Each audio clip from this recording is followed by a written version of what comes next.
So next topic is actually colonial and post-colonial policies.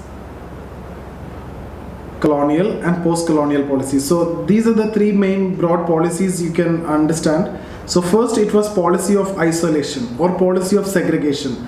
The idea is keep them completely segregated from the mainstream society. So there will be minimum interaction. The idea is to preserve their identity and protection from exploitation. So this was the initial approach, the policy of isolation.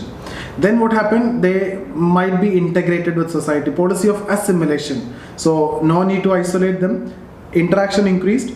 The idea is trickle down will happen or gradually development will take place.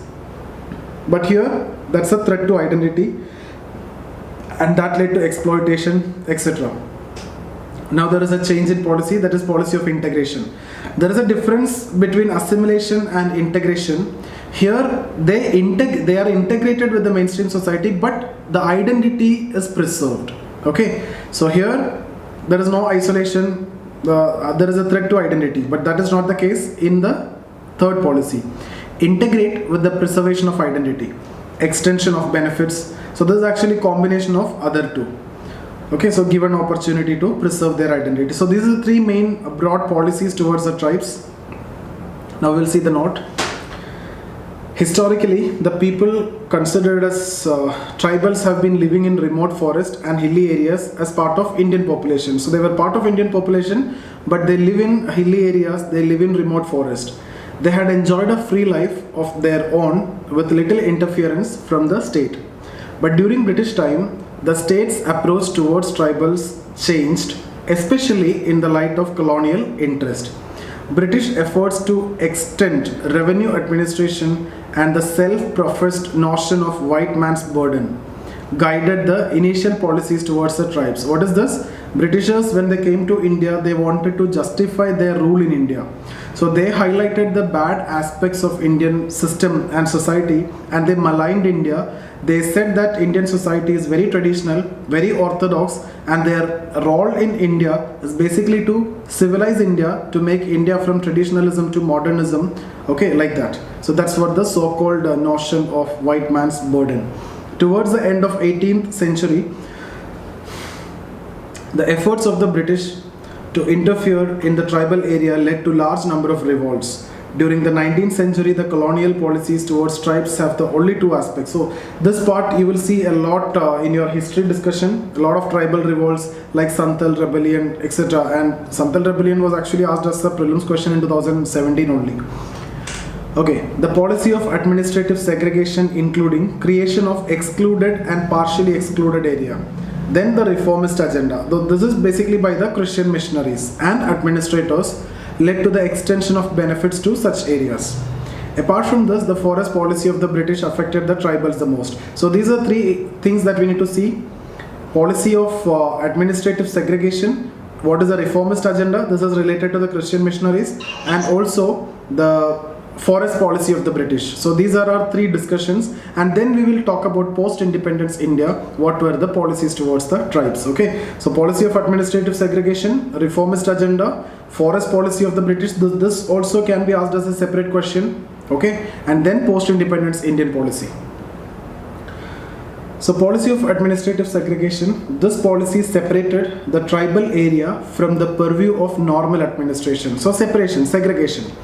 Initially, there were deliberate attempts not to develop transport and communication in such areas, and later on, towards the end of 19th century, the isolation was institutionalized.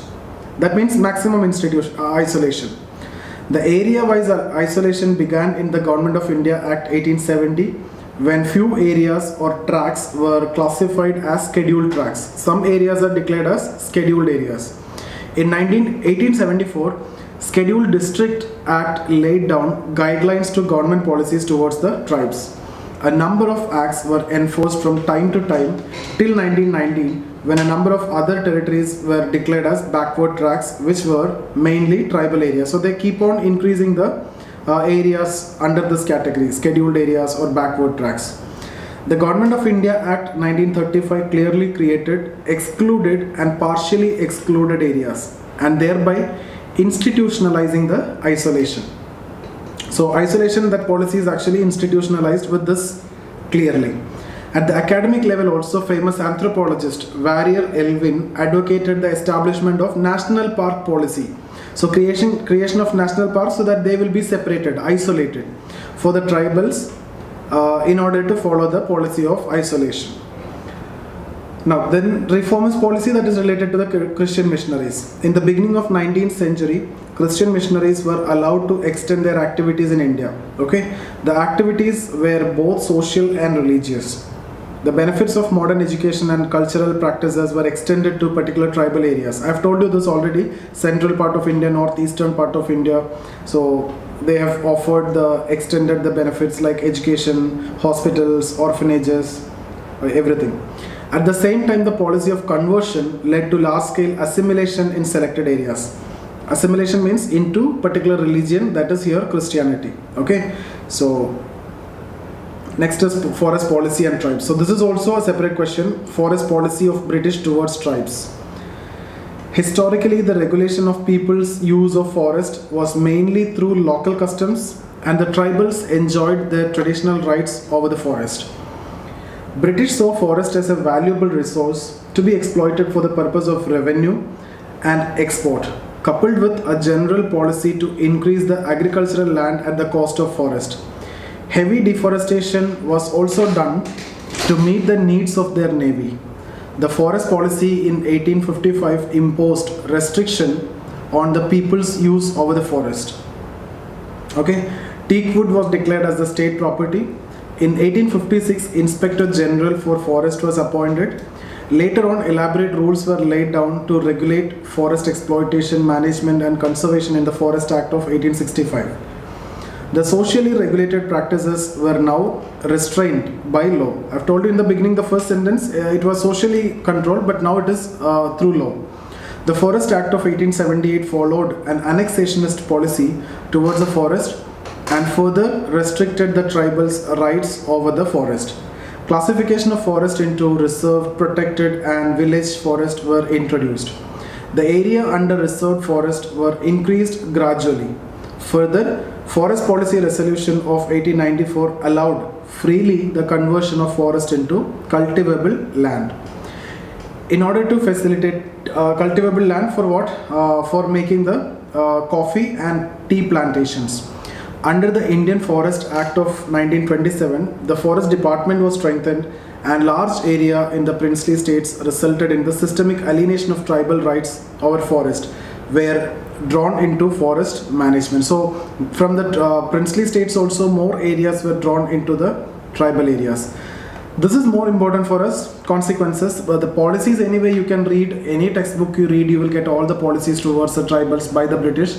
But this is again very much important, consequences. Very important, okay. The colonial policies towards tribes led to the increased suffering of tribes due to erosion of economic base.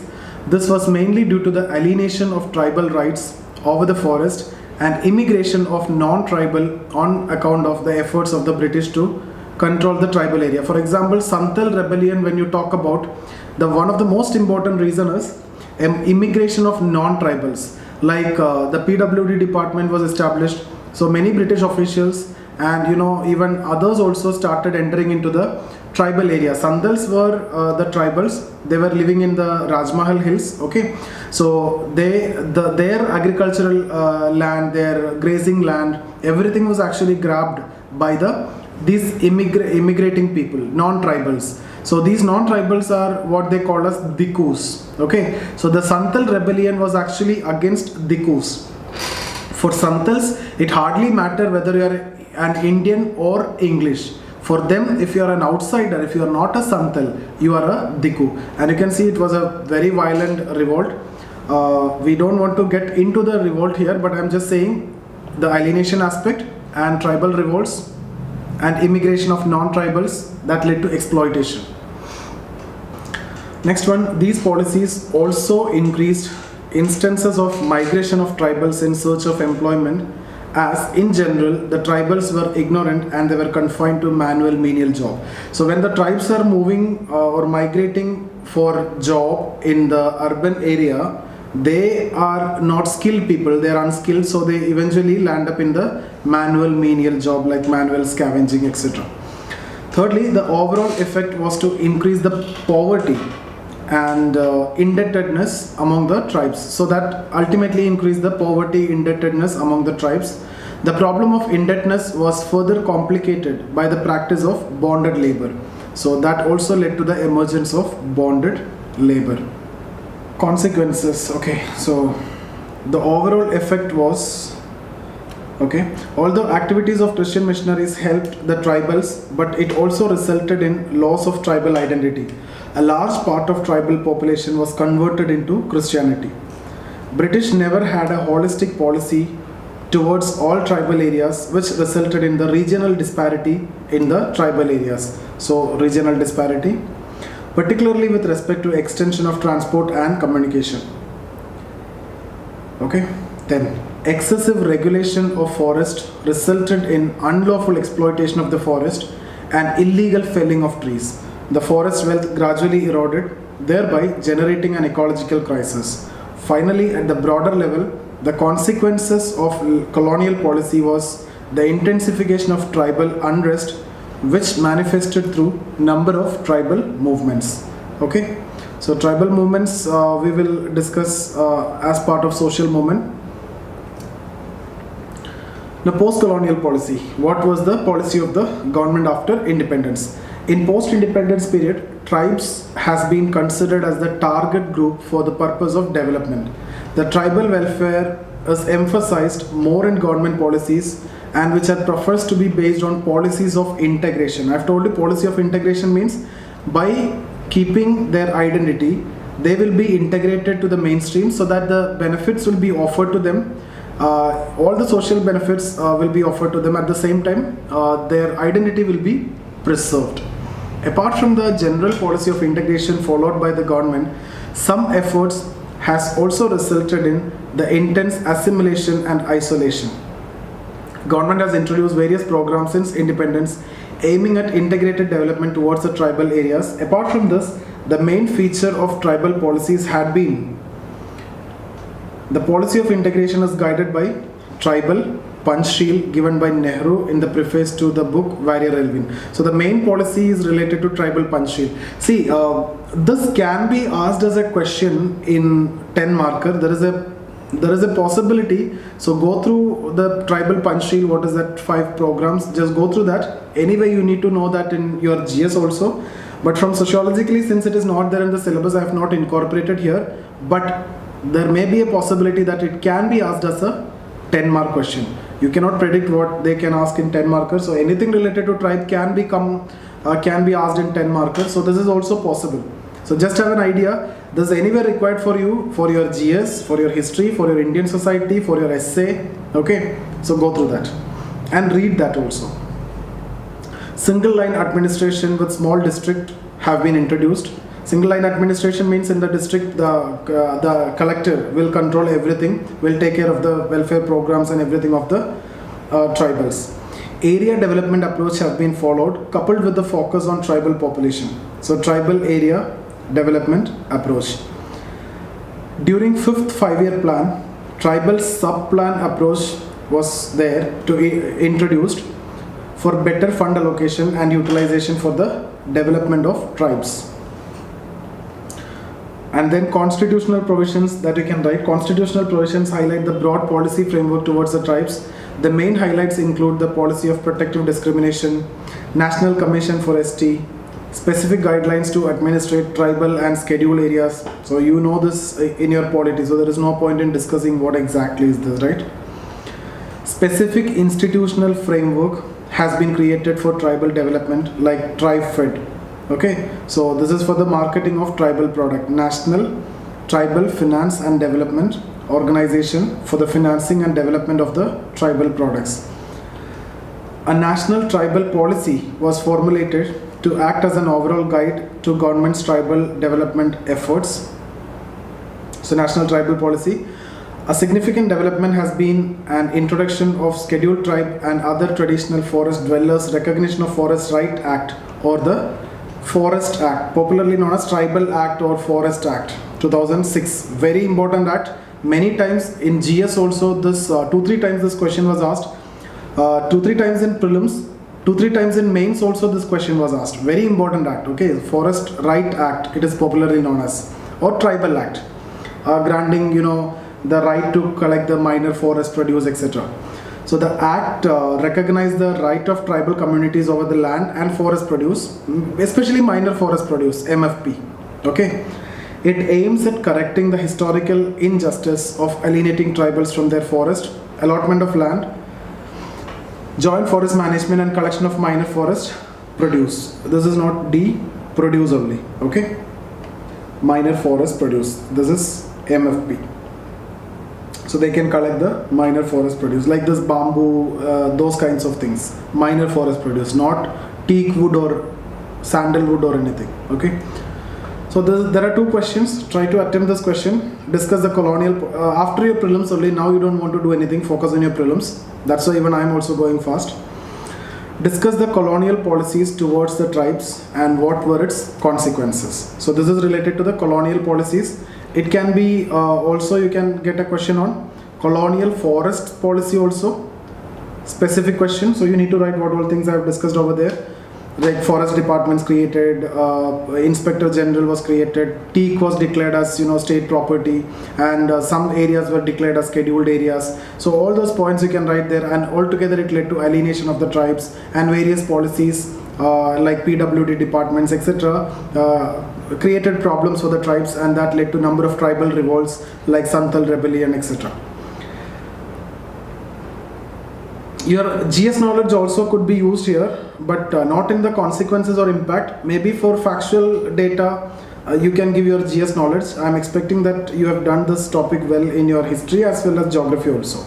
So anyway, in history you need to know all the tribal revolts. So you spend your time for preparing that. One question is for sure in your prelims from tribal revolts. Okay, and that apart from that, you need to know in geography the geographical location of the tribes, and one question may be possible also. Last year also there was a question, and the one which we started off with, the 595 notified tribes. So that number was given differently. Like in the question, I think it was 575 or something like that, and it was actually a wrong statement. So it is 595. It might have changed now. So last year only, 2019, that question was there. What are the colonial policies towards the tribes? Highlight the changes in the post-independence period. So post-independence policy also we have seen integration by preserving identity. A lot of benefits were offered by the states. Tribal sub-plan, Forest Rights Act, all these has to be incorporated in your answer.